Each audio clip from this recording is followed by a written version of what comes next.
Welcome to Bow Hunting Pressured Whitetails. I'm your host, Jake Cornish. In this episode, we're going to be talking all about what went down last season, what's going down right now, why I haven't been posting anything in a really long time, and doe management.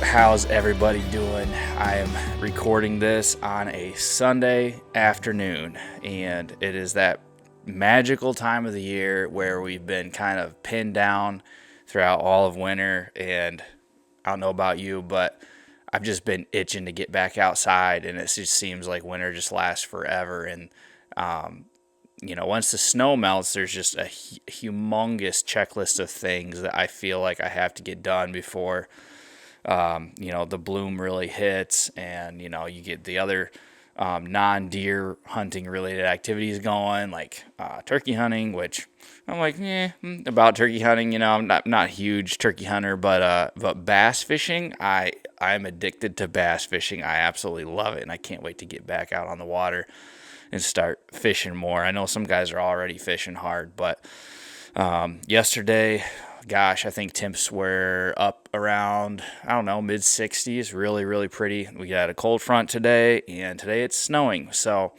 it's been kind of all over the place, but I'd say on average, it's looking like this spring is probably going to be a lot more of an early spring, a little bit warmer of a spring than we've been having, which is super nice, because I remember back, doing some of those turkey hunts where you're absolutely freezing your butt off because you were trying to get that early season when the turkeys were doing their thing and they hadn't been pressured much, and you're just like freaking cold.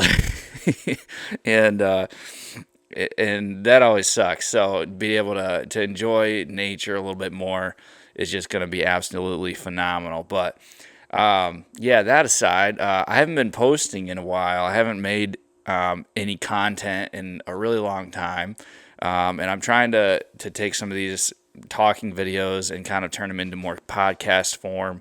Still try to film them, but try to make them more, listener oriented instead of video oriented. Most people that probably know about me is just from my YouTube channel and the videos that I put out.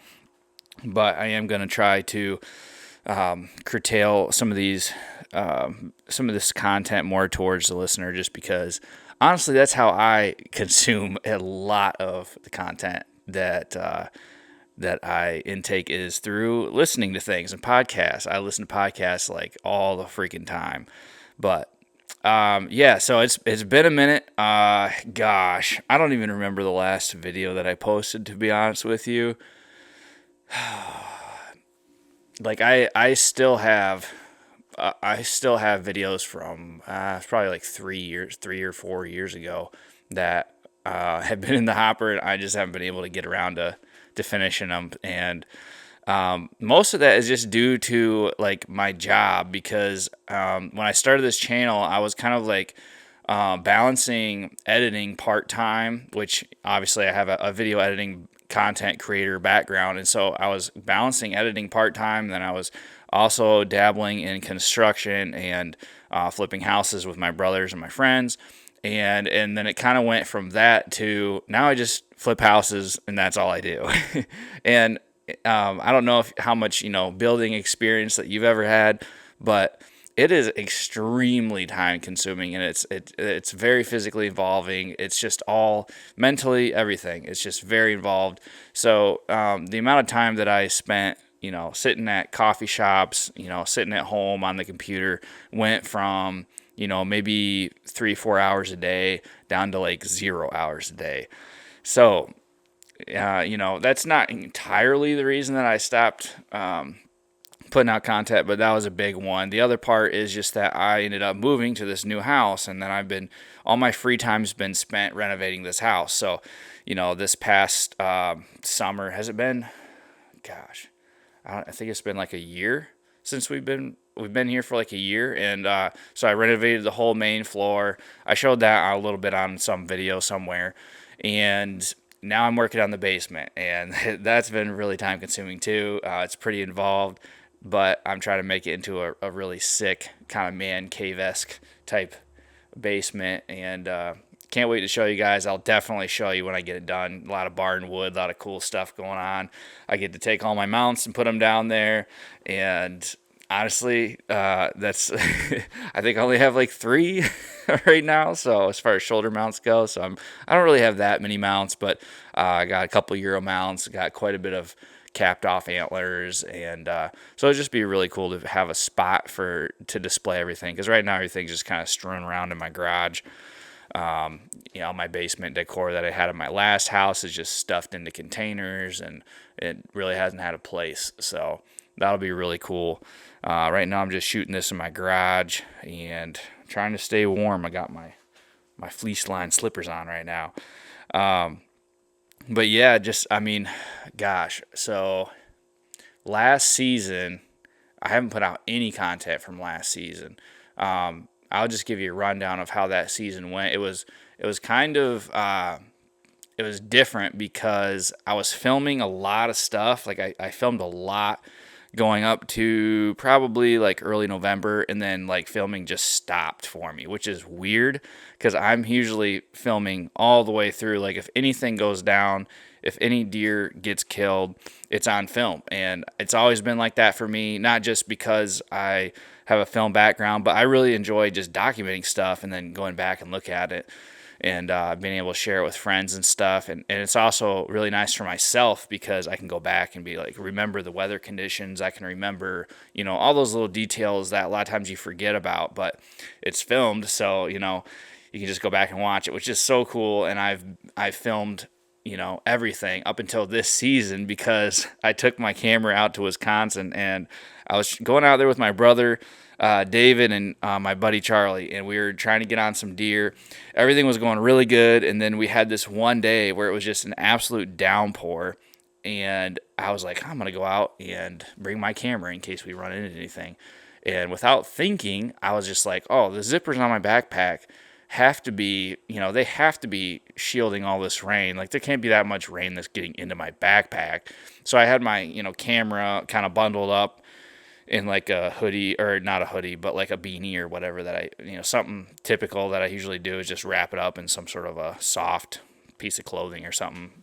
And so I had it sitting in there, and we walked around, we scouted, 2-3 properties and put on quite a few, miles. And I got back and I went to turn it on, and it just totally glitched out. And I was like, oh shoot. And I took the battery out, and it must have been sitting upside down because there was a massive amount of moisture that had seeped into the battery compartment, and you could actually see like a little bit of foaming where the battery terminal connects into the camera. And I was just like, I done it. It's over for me, And so I tried to dry it out as much as I could, but needless to say, I was not running that camera at all. And we didn't end up killing anything down there, but we did have a really, really cool encounter after that with a buck, big like 150s buck that came in on me and Charlie, and I couldn't really get any footage of it, which really sucks. So, and then after that, gosh, we got back and gun season, rolled up, and we just started hunting, and I wasn't really filming because I'm just like, what? It is what it is. So, but we actually had a really good season. I filled both my buck tags, and my brother filled both his buck tags. I think all of them were in gun season except for, I think he might have shot one of his with a bow, but none of them really have any footage or any documentation whatsoever. But yeah, I think he shot one with a bow. And I didn't have any luck pretty much all of bow season. I got on a new lease, which I might make a video about at some point. I'm sure I will. But I found this lease, and if you know anything about me, I am a cheapo. I don't like the concept of leasing. To me, I just always scoffed at. Like, I'd never do that. Like, I'm going to hunt public, and that's all I'm going to do. But I found this lease for a crazy low price, and it was on one of those leasing websites, and for the amount of property that it was, and it was just a field is all it was, but with like the location and how the terrain rolled and everything, I just looked at it and I was like, I gotta be retarded not to, and I shouldn't say that word. My wife hates me when I say that word. I gotta be an idiot to not grab this lease and at least give it a shot. And so, I put the money down for it and I got it. And I ran cameras in that lease last summer, and it kind of just blew my mind because there was so many bucks on camera at that place. Like, it was just absolutely unreal. And I didn't have anything figured out necessarily. Like, I was starting to learn where the deer were bedding, where they were coming from, how they were wanting to travel and all that. I was trying to learn that on the fly. I wasn't in there very much. I was trying to stay out as much as I could. I didn't have any, didn't have any preset spots or anything like that. I was just, I just had cell cams up, in all sorts of spots. And I was trying to learn on the fly from those and then just make moves right away as the season opened. So, I had, I'd say probably 7 different, really respectable bucks that I would say are between 2 and 3 years old. Just great up and comers. Could easily hit 140, mid 140s, 150, given one more year. Those kind of bucks. There's probably at least 7 of those that were just frequenting the farm the whole time. And then as far as big bucks go, I had 2 giants that were there all summer. One of them was old, really old. I don't know. I don't know. He was past his prime for sure. He could have been 6 maybe, and I guess I don't really know what I'm talking about because I'm here at Michigan, where it's a buck in his prime is 4 years old. Nothing really gets. We don't really ever let deer get beyond that. It's just the way a lot of people shoot 3-year-olds in Michigan, and we say that's a mature buck, but it's just it's what the pool that you have to choose from. So this buck, in my opinion, was probably 5 or 6 at least, and the only reason I know this is because his body was substantially larger than all the other deer. From the very, very early part of the summer, before the deer get rutted up, before, anything, he just was huge. He had a deep chest, he had a big neck, a huge head, and he grew 90% of his antler by the end of June, which was crazy because he was pretty much done growing during that time when most of the deer are putting on all their inches, and he was already done. The tips were already pointy and everything. He was pretty much done growing. So while he was done growing, I was watching this other 4-year-old, I'm guessing it was probably 4.5-year-old, just blow. He went from oh, that's a nice buck, he's gonna get big, to holy crap, this deer is huge. And that deer, when he was done growing, so that old deer I think was probably high 140s, maybe touching 150, only because he had kind of shorter tines, but he just had a freaking wide spread, just super cool deer. But this other one, when he blew, I think he was at least mid 150s. He could be touching, I'd say he'd probably hit high 150s. I don't think he would touch 160, but just a beautiful deer, just absolutely gorgeous. And so I had both those deer on my mind going into the season, and I didn't know it, but they were actually on their feet in daylight for the first, off and on during the whole first week of the season. And I wasn't aware of that, because I had a camera that wasn't sending me photos, which, lesson to be learned, don't just completely believe your cameras and only hunt when you're getting pictures, because that first week of the season is just fire. And I should have hunted a lot more than I did. But those deer were on their feet a whole bunch. And I went in there and I sat on opening day in the evening. And I had one of those 3-year-olds that I was watching come out and feed probably 35 yards from me in the corn. And obviously I didn't have a shot because he was down in the standing corn. And I didn't have any openings where he was at. I could have called him in, and I opted not to. I opted just to let him kind of do his thing, and he ended up feeding away from my location. But really nice deer, most Michigan hunters would definitely shoot that deer. I would have shot that deer later on in the season if I would have known that I wasn't going to get the big ones. But yeah, so I let him go, hoping that I would get a chance at these other bigger deer.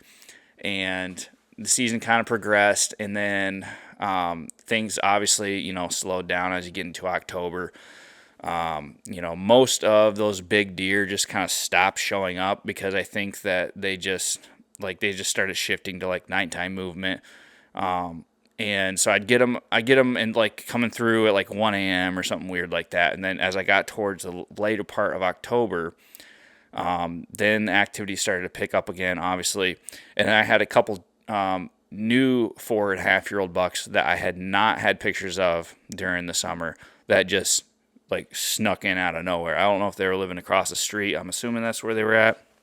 But they just started making their rounds, and so I started getting pictures of those and almost shot one of them.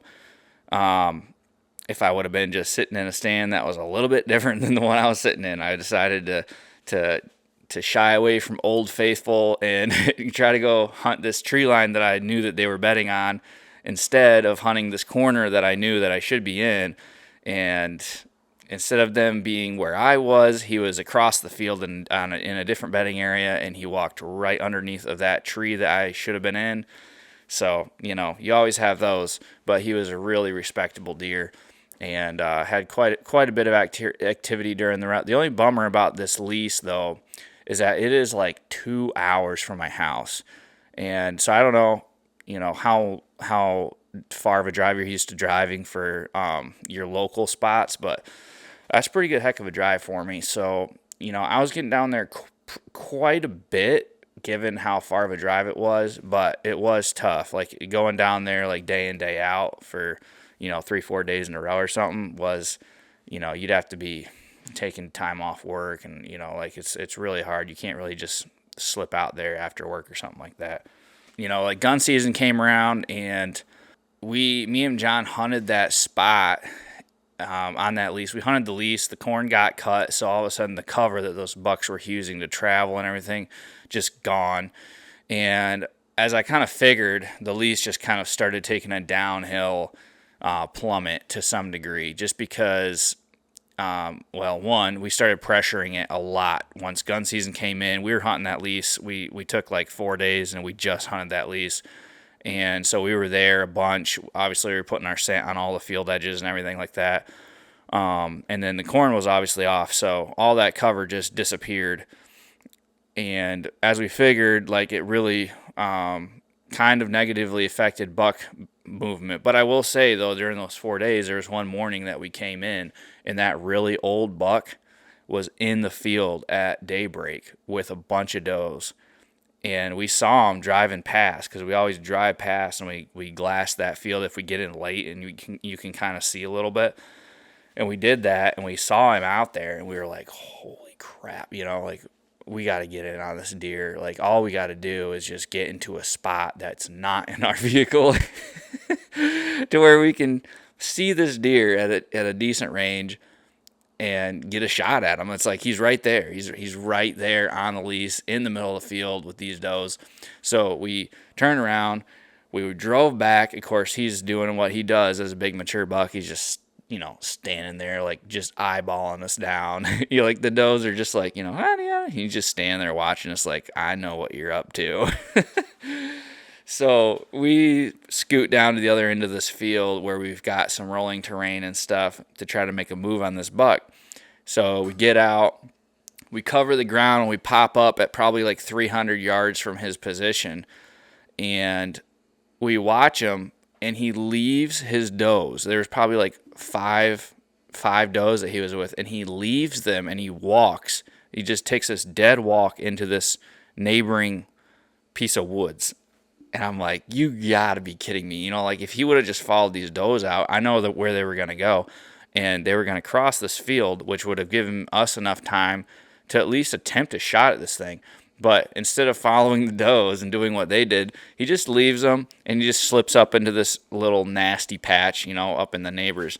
And I was like, man, if it's not, like big bucks, like why do they got to do like just dumb, weird stuff like they do, like, they're going to do it, but sometimes you just wish that they would act like your average 2 or 3 year old buck, and he did not at all. And he slipped into those woods, and turns out somebody was hunting in those woods, and they shot at a coyote that we saw come by, and we're like, well, like, he either's gonna hold tight and he's gonna be there and he's gonna come back out tonight, or that just busted him and he might have just ran across the road somewhere. And we kind of were hoping that he was still in there, and we set up on him in the evening, and he never came out. So I don't know if he did hold tight and he just waited till like way after dark and then tried to come out, and we just never saw him, or what. But unfortunately, that did not work out. That was our one chance that we had all year at that big old buck. I never saw that other really big mid 150s, high 150s buck. He was all over cameras, but just never saw him. It got all the way up to late season, and I was just watching the cameras to see when these bucks were coming back in, because they weren't on our property. Like, obviously they weren't there all the time, but when they were coming in, I was trying to set up and check and see if they were going to come out into the field in the evenings and stuff like that. And we had one day where I had 2 bucks walk in to bedding areas that were off of this field that we had leased, and one of them was like a 3-year-old, like a pretty nice, like Pope and Young 3-year-old, and he walked into a neighboring piece of woods. I knew that they bedded in there, and I felt pretty confident that if somebody sat there, they might see him. And then there was another buck, and it was that giant, that high 150s, and he was walking into this other piece of woods that was on the neighbors. And I was like, nice. Like, we got 2 bucks. I know where both of the bedding areas are. We're hunting the field, so we're just going to sit and we're going to wait. And to make things even better, we had this huge front that was coming in. So we had snow forecasted, like a bunch of it. And, temps were starting to drop and everything. So it was just absolutely perfect, like that little kick in the pants to try to get the deer out and feeding in the fields. So I told my buddy Charlie, I was like, we need to team hunt this tonight, because I got 2 bucks in 2 different areas. And if we both go out there and sit, maybe one of them will come out and we'll get a shot at one of them. And so we ended up doing that. And turns out he saw some does, and that big one never came out. But right at last light, I was watching, and that Pope and Young, he steps up, and I never thought he was going to come out of those woods, because he was just watching some does, and he acted like he wanted to stay in there until dark. But the snow just started falling, like you could barely see through your scope. And when it started doing that, then he stepped out, and as soon as he got into that field, I just let him have it and just laid him out. So I felt kind of bad for my buddy Charlie, because I was trying to get him on a deer. At that point, I already shot one, and this was my second buck. So I was trying to get him on one. It just didn't work out. But so that was my buck from the lease. I did end up getting one from the lease. And then the other buck that I got was a little bit smaller. Not much, though. A pretty nice Pope and Young 8-pointer. And I got that on some property that my brother had permission to. And it's just kind of a cool, like really thick rolling CRP field type area. Just really big property type stuff. And he's in the past, like if you just kind of like you go into this place and you just start running around and glassing, like you can just spot bucks, and they'll be bedding out in the middle of this, and they'll just get up and chase does. They'll get up and walk around, and it's just so thick that they feel comfortable doing that. And so we drove past it just trying to glass a little bit, and we spotted this buck and a doe, and they were, I don't know, like maybe 100 yards off the road. And so we're like, all right. So we turned around, and we got to a spot where there was a little bit of a rise in the field, and we knew they wouldn't see us. And we parked right there, and we got out, and we booked it across that field to this other point, assuming that they were going to try to get to this little patch of woods. So we got to the patch of woods before they did. At least that's what we were trying to do. And we glassed. We never could see them. And we hunted pretty much all the way till dark, and glassed a whole bunch of other CRP thick stuff. And then we decided like, night's over. And we went back to the corner of the woods, about ready to cross back over that field and get back to our truck. And when we did that, we spotted this buck, and he was right there. He was under 100. He was probably like, I don't know, like 60 yards out into this thick grass. And so like I whipped up my gun and started, tossing lead, and I definitely hit him on one of those shots. And it took us a long time looking for him, and turns out we were just looking in the wrong spot, but we found him, and that was super cool. All I can think of is that he must have bedded down immediately after we drove past. Like, he literally must have just laid down, because like when we saw him, they were moving, and it looked like they had a destination in mind, and maybe that us just slowing down for that, that little bit kind of freaked them out, and they just decided that, hey, we're just gonna lay low and move after dark or something. I don't know, but that was really, really cool. And then right around Thanksgiving, John goes out on his property that we had been hunting, and he just has a freaking huge like 140s run right up after chasing some does right underneath of his stand. He just smokes it. So then he filled his second buck tag. So now we're both tagged out on bucks. So going into this season, obviously, like, you're just, typical winter here in Michigan. It's just cloudy all the freaking time. I kind of joke around with people all the time when it's like January, February, because I'm looking at the forecast, and if the sun's shining, I'm taking the day off work, and I'm going outside, because it's so rare. You'll go for weeks without seeing the freaking sun. And it's terrible. And, you're trying to come up with all these winter hobbies, like maybe I'll go ice fishing, maybe I'll try coyote hunting. But like, you just get into this funk, like this winter depression, and you're like, I do not want to do anything. And unfortunately, that is the lake effect weather that we are blessed with in this part of the world. And I've learned it is not anywhere else in the U.S. And so it's just all of us really lucky people that live around the Great Lakes, the really great lakes, that get to deal with this. But, there are the pros and cons. So that's definitely the cons to it.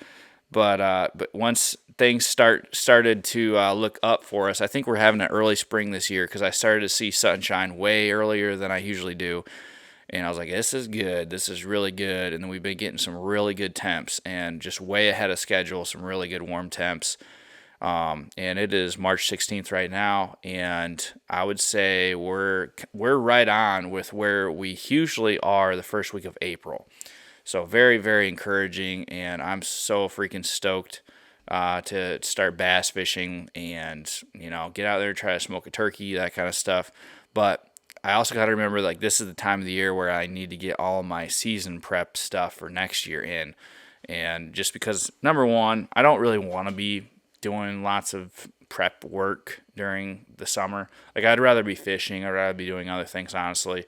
And it's just hot, and it just sucks. So I do everything I possibly can right now, like hanging sets, doing habitat work, all that stuff. The only thing I can't do is put my trail cameras out, because there's no antlers, obviously. So I'm putting my trail cameras out right around like July, and that's pretty much the only thing I'm doing in the summer. And I just try to get everything done right now. So like I dug a water hole, and I've been figuring out new stand spots, like where I'm going to move things, doing some scouting, pulled my cameras that were still out from last year. I just signed on a new lease, so I went out and looked at that, found a shed. That was sick. Really nice shed, actually, like a really nice shed. It's not from a mature deer.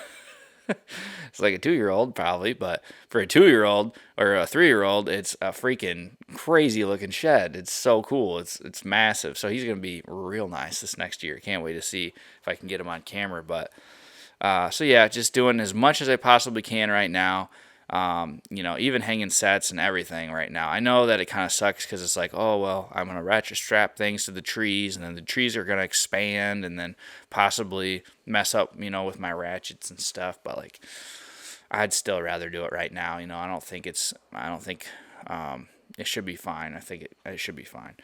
so I did a lot of that, but I wanted to kind of talk about deer management and specifically antlerless deer management. And maybe not specifically to my state, Michigan, but I would say that this is it's kind of a really hotly debated topic. Maybe not debated, but like it's like the DNR's number one focus in a lot of states, especially these really high deer density states like Michigan, PA, Wisconsin.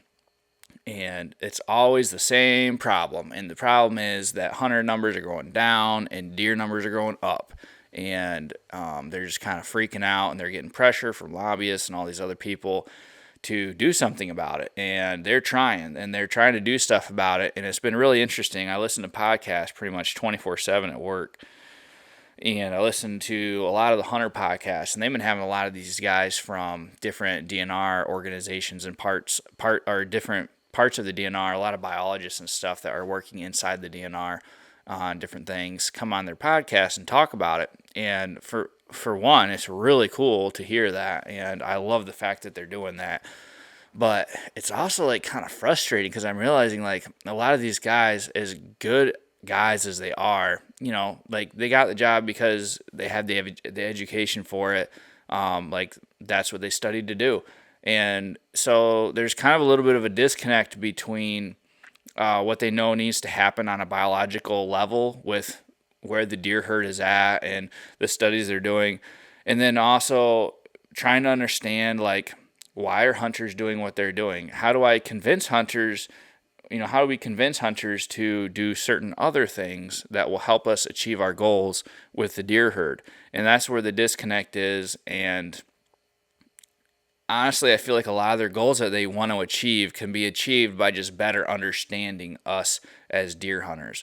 And I think that's where the problem lays. But that's kind of what I want to talk about, just because I've been thinking about that a lot, and I don't know. It's my channel. I'll talk about what I want to talk about. So here in Michigan, it's been a huge push to decrease antlerless deer numbers, especially in the southern part of the state. I know as you go north, it's like a completely different habitat, layout, everything. Like the deer numbers are different, everything. So I'm talking more like southern Michigan where the deer numbers are bad. But they've been pushing for, lowering deer numbers for, a while, and they keep trying different things. And the thing that I'm worried about is that each of these things that they've been implementing aren't going to make that big of a difference, and then they're just going to have to up the ante with something else. And I'm hoping that the something else ends up being what they should be doing, which is what I'm going to talk about here in a minute. But I really never know. Like you hear these rumors about like, oh man, they used to implement, like snipers and these people going out and shooting deer and stuff. Like you don't know. Like what happens if, like they're not able to accomplish their goals and hit the numbers that they want. Like, I don't want to think that some of these things would happen, but I just don't know, because I don't think that these people are on this. They're necessarily like, I don't think a lot of them are diehard hunters, and I don't think a lot of them understand the motivation behind why we do what we do. So I guess here in Michigan, one of the things they did is they took away the ability for youth hunters to take a buck during youth season. So that's always been something that, we try to get youth hunters on, big bucks, not just because we want them to have the experience and stuff, but it's like, it's almost an opportunity for diehard hunters to get a crack at their best buck before it sheds and disperses potentially. So it's always been one of those things where, dads are out like, look at my son, he shot this 175. And you're like, okay, like, and I never really had a problem with it necessarily. I did a little bit, because it just was like, man, all these giant deer are getting taken on the youth season, like before even the rest of us can get a chance at it. So if you don't have a kid, you can kind of look at it with, and just kind of be hating on it a little bit.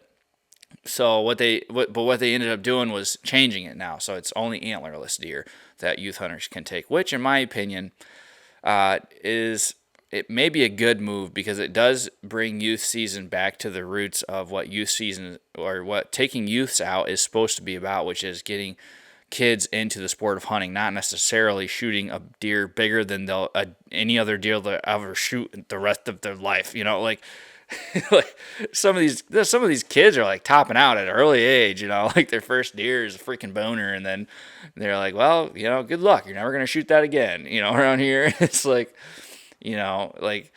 So I think it could be good.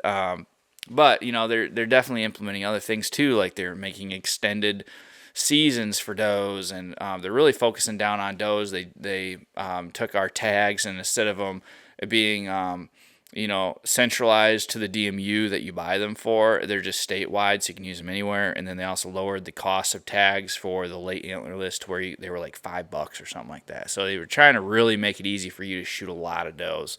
First of all, I think I want to explain Michigan's situation a little bit, so you just understand where I'm coming from. This could be just like your state, I'm not really sure, but we have a giant deer herd population in the Southern Peninsula, mostly due to food availability. There's just more food to feed more deer, and so the deer populations are a lot higher, very similar to Southern Wisconsin, any other state that has similar ag and cover ratios. We also have a massive antlerless deer population and a relatively young average age with bucks. I'd say very few bucks make it past the age of 3.5. Once they start to get a pretty nice looking rack on their head, they get shot. And that's pretty much true across the board here. Our hunting population is becoming less and less of a heritage that's passed down from generation to generation, and more of a trending thing that die-hard trophy hunters are doing. They're going after the biggest and best animal. And this is important because I think this is true in multiple states. And I hear a lot of biologists and DNR people saying, like, it's such a heritage-rich thing. And it's like, it is to some degree. But you have to also understand, so these old-timers and these dads and stuff, like, yes, it is a heritage-rich tradition for them, but for a lot of the young people, that's not why I would say for some people, they're getting into it because their dads and stuff like are bringing them up in that. But I would say, like, trophy whitetail hunting is an extremely trendy thing. Like, there's some people that I know that are like getting into hunting, bow hunting bucks, and they have no experience whatsoever, and they're just doing it because it looks cool, and I don't blame them. But like, you have to understand that, and that is a huge, it's a huge deal now. Like, that's I wouldn't say the number one reason that that we're getting new hunters. It is tradition. It is, how you were raised, and like the fact that your dad went out hunting and stuff. But I would just say, like, the guys that are really, they're hunters and they're diehard hunters and they're doing it long term. They're really getting into the sport and they're becoming more trophy hunters. The other thing that we have going on is that we got 2 buck tags. So we're a 2 buck state. We also have a huge general overall hunter population. We have a huge people population in general. Parcels are very small, broken up. We don't really have giant land owner masses where you can control the deer herd at a better, like, you got lots of neighbors you're dealing with. So yeah, that just makes everything tougher in general. Land's very expensive, and public land is hunted very hard. So that's kind of our state in a nutshell. If you're not living in Michigan, which probably a lot of you are. So if you were to look at it from a bird's eye view, it's pretty easy to see that we have hunter numbers that are dwindling. The hunters that we do have are more and more interested in shooting bucks and less interested in shooting does. And this is what's happening. And there's not much that we're going to do to change hunters' minds. And I think that's something that people in the DNR need to kind of come to grips with a little bit. And because I've heard a lot of people say, like, oh, if only people just knew that venison was so tasty. And it's like okay, like, it's just like, we're not there. Like, we need to take what we have, the situation that we do have. We got a lot of diehard hunters. We got a lot of big buck hunters. That's who we have. And we got to figure out how to set things up so that they can help accomplish herd dynamic goals that the DNR knows that it needs to accomplish. Take who we have and like how can we get some of these diehard buck hunters to go out there and shoot 5-6 does every year? Like that would make a huge difference. The problem is that everything revolves around bucks. So the things that they're doing, making seasons longer, making weapons regulations more liberal, it's allowing more bucks to be harvested. Having 2 buck tags, by trying to make things easier for people to get into the sport. What they're in turn doing is the people that are in the sport are just utilizing that to do what they want to do, which is shoot more bucks. So if hunters are focused on bucks, you got to think of it through that lens. So when they're setting up everything in the beginning of the season, like you can have an early antlerless season, but like is that like I don't know what their harvest data is on that, but in my opinion, like you're not going to get your diehard hunters, the dudes that actually have the ability to take these deer numbers out, like guys that are proficient at what they're doing. Like they're not going to go into some of their best farms and bust them up doing a giant doe harvest just, and end up spooking all their target bucks off the farm. Like it's just not going to happen. So the early doe season, in my opinion, is like, yeah, like you can have it, but like I don't know how much good that's doing, in my opinion. And then if you look at weapons regs, seasons, and tags, so I have down here, like, tell me at what point in the season would a diehard big buck hunter stop hunting bucks and shift their focus to does? Because you got 2 buck tags. So even if you shoot 1 buck, what hunter is going to be like, well, that's good enough for me? Like, I guess I'll just shoot some does. Like, maybe some of them, but I'd say a huge majority of hunters with that second buck tag are going to go after another buck. I did. My brother did. My buddy did. Everybody else that I know that has shot 1 buck is still going after bucks. Like, because you got 2 buck tags. So not only are you forfeiting the opportunity for hunters to get into the mindset of shooting more does by having these 2 buck tags, but you're also just demolishing the age structure of the bucks that you do have. So, I mean, your bucks are already getting destroyed because you have these 2 buck tags. They're getting harvested way more than does. But now you're also making it way harder for bucks to reach mature age, become the buck that these hunters are wanting to pursue. You're effectively lowering the quality of the hunting experience across a state by having these 2 buck tags, because now, like, I have 2 buck tags. Like if you shoot a giant, on your first tag, you don't care as much on your second tag. Like you're probably going to shoot a smaller buck, and vice versa. Like if you know that you have 2 buck tags and you're hunting some public land somewhere, and you've got a really nice buck in your back pocket back on the farm, you're probably not going to shoot as big of a buck, knowing that you have that second buck tag. And I think that is the hinge pin on the whole situation, is that 2 buck tag issue. It's not the end all be all, but it is the start to fixing a lot of stuff. Because if you limit it down to 1 buck tag, and I'm not going to say that there's going to be guys that are just going to be like, all out just killing lots of does, but I will tell you, if you do harvest your buck and all you have left to shoot is does, you're way more likely to shoot does. Like way more likely. Like instead of being like, well, I got to save my farm, I can't pressure it too much because I really want to try to get that second buck, like instead you're gonna be like, who cares, like he'll live, let's go in there and shoot some does. And so it's messing up the age structure. It's preventing more does from being harvested. But then the other big thing that I think is a huge issue in our state and in Wisconsin, and could be in other states too, is the deer processing situation. And so you want people to shoot a lot of does. Okay, cool.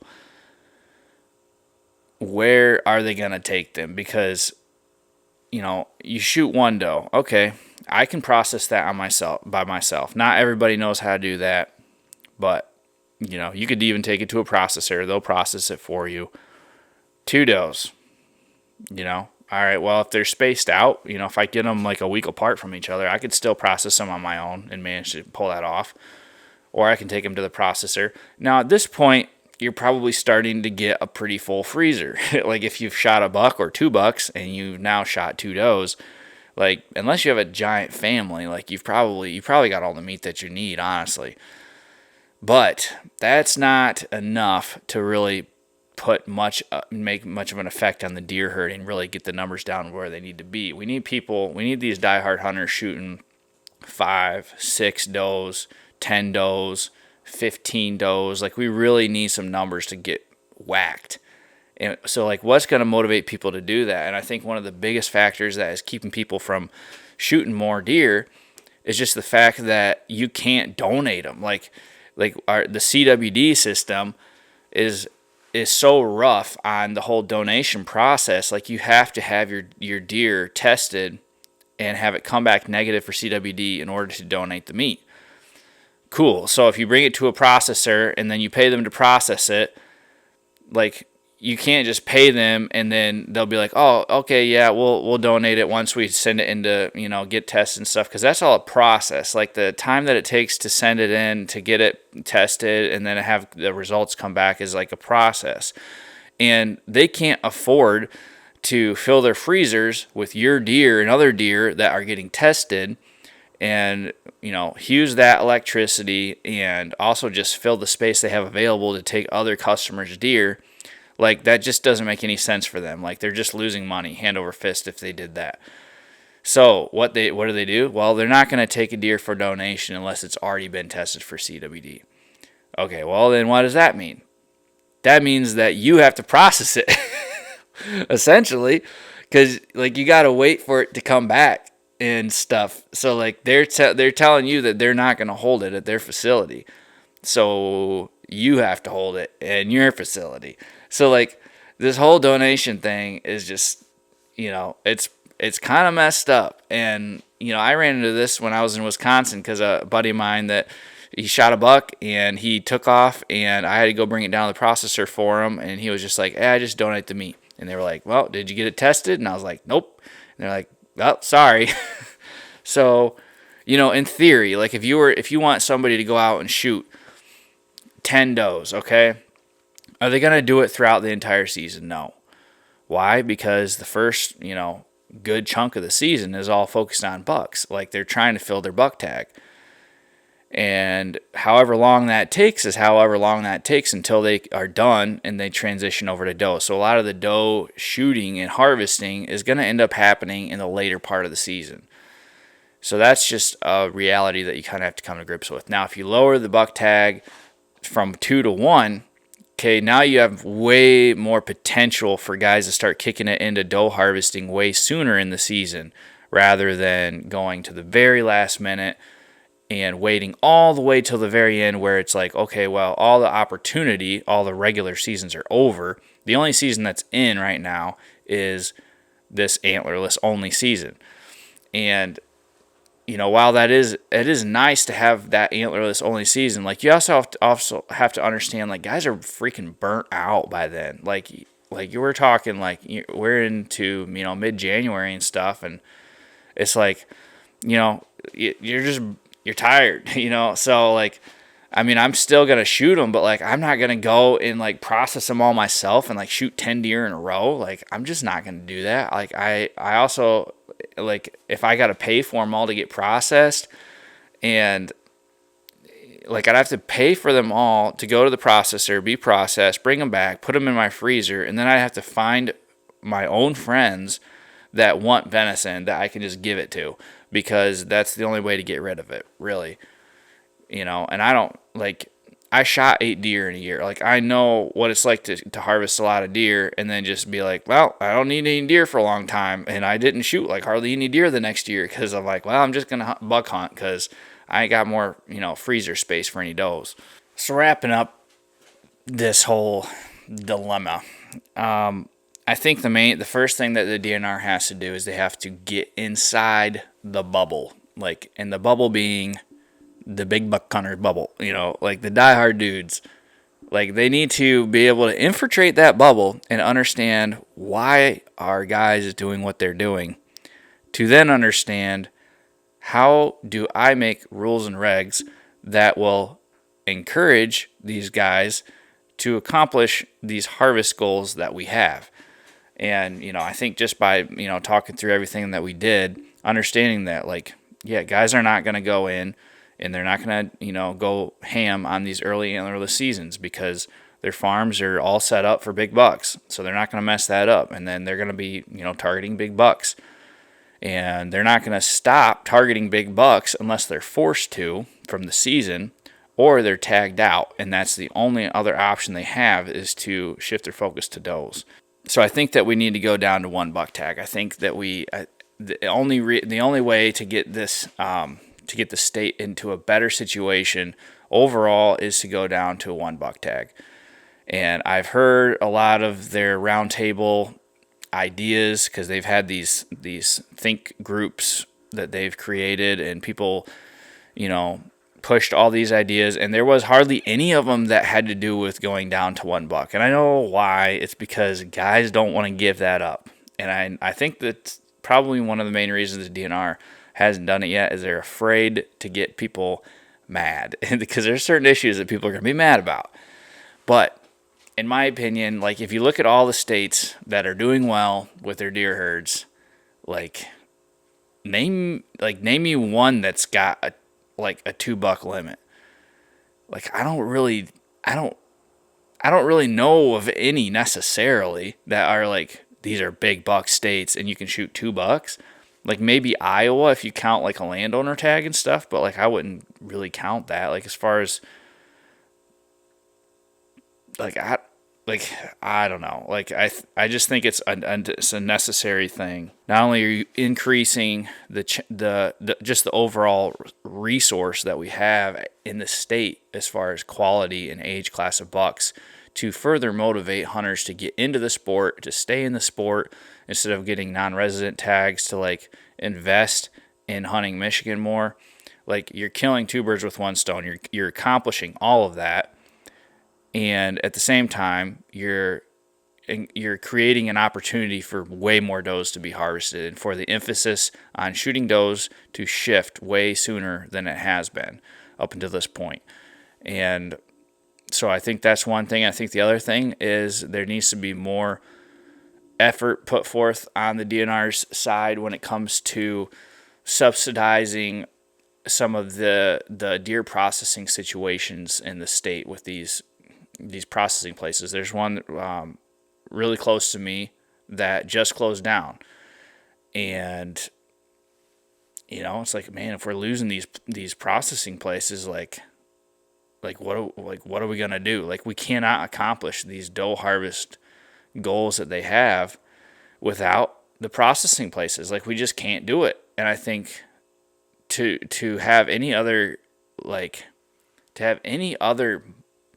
concept of harvesting numbers like they want without there being a significant deer processing system in place where guys can just drop deer off and they have a place for them to go, they can donate meat. Like, without that, I don't think that we're ever going to hit these goals. Like, I cannot see it happening. But, I think if they're willing to pour money at other things to try to fix the deer number situation and stuff, or if they're willing to lower tag costs or something, like stop doing that. Like, stop making doe tags $5 and doing all these other things. Like could you just give some of that money to these processing places, or loosen up the regulations and stuff so that these systems can work and that guys can bring their deer in and get them donated and stuff like that. Like, in my opinion, it's a no-brainer solution, but I don't know. Maybe let me know what your thoughts are in the comments. But yeah, that's just my thoughts. And it seems to me like this is such a no-brainer solution. Like, I don't understand why it just, people haven't seen this as this is the clear path, at least for our situation in Michigan. Like, this is definitely the clear path. And I was at one of these Meat Eater live events, and they were talking about some of the deer hunting rags and stuff, and they were like, it was kind of an agreed upon thing amongst the audience of like, yeah, man, we need to go down to $1, and everyone was like, yeah, and it's like, okay, well, the diehard dudes they know that this is what has to happen, but obviously you have a lot of other hunters that are involved in the sport that aren't they're not diehard, like they just go out in gun season, they're not listening to these kind of podcasts. It's not that they're not those kind of hunters. They're just they're gun season hunters. They're, more tradition culture type hunters. And that's totally fine. But, I think you got to go off of what's going to work, and in my opinion, the diehard dudes is the way you got to go, because if you're going to try and please everybody it's just not ever going to work. Like, you're going to have hunters that are going to be complaining about not having, I don't have as many deer in my farm as I used to back, 10 years ago, or, I just never see anything when I go out, like who knows why that, some of these could be like, if you're not a great hunter, like, of course you're not going to be seeing the deer numbers that you want. Of course you're not going to be, like getting opportunities at big bucks like you wish you could. Like, obviously, like how are you supposed to, take any of that and have it have any say in any like overall of like what the hunter experience is. But like, are they going to go out and kill 15 does? Maybe if you give them the opportunity with these processing places and stuff, like, and you really up the ante with that, maybe they would. But man, you gotta go. I think you gotta take the shift off bucks, and you gotta be able to put it more on does, and you gotta do it through the buck tags, and you gotta start helping these processing places out. Like, my buddy's got he started his own processing business up in Ohio, and I can just tell you right now, they do not have the same list of criteria to have to follow over there as we do. Not at all. Or in Wisconsin, like these CWD places that, our CWD is such a big issue. Like, it's crazy. I know I got another buddy, and they have like a small taxidermy business where they just do, they do skulls, they do Euro mounts and stuff like this. I had them do this one.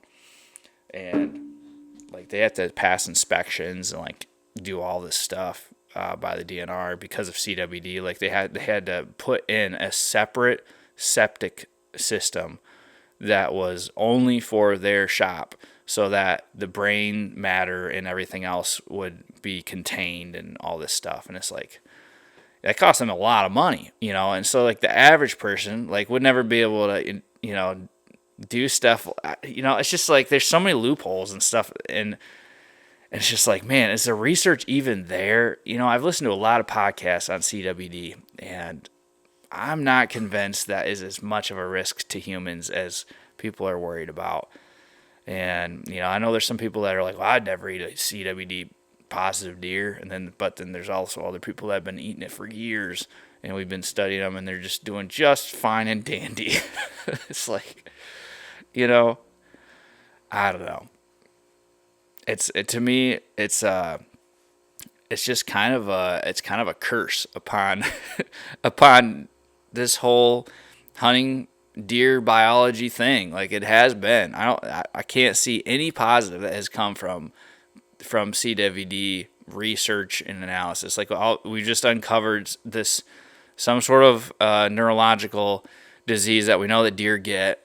And we're like, well, we don't know if humans get it, but man, we can't take a chance. And it's just like, oh man, it's like, I feel like nature would just it fixes itself out a little bit, It's kind of like COVID. I probably shouldn't even say that word. The C word disease, kind of like that. But anyways, I've been rambling for a while, and but I hope you guys are all doing good, and hopefully I'll be able to carve out some more time to work on some videos and stuff like that. And I'll have to try to get somebody else on some of these podcasts, and just try to keep things interesting for you. hopefully when I get my basement done, I'll be shifting a lot of my video stuff down there, and it's going to be sick. It's going to look so cool. Can't wait. But that's all I got for this episode. Subscribe if you haven't already. Thank you guys so much for listening, and we'll catch you in the next one.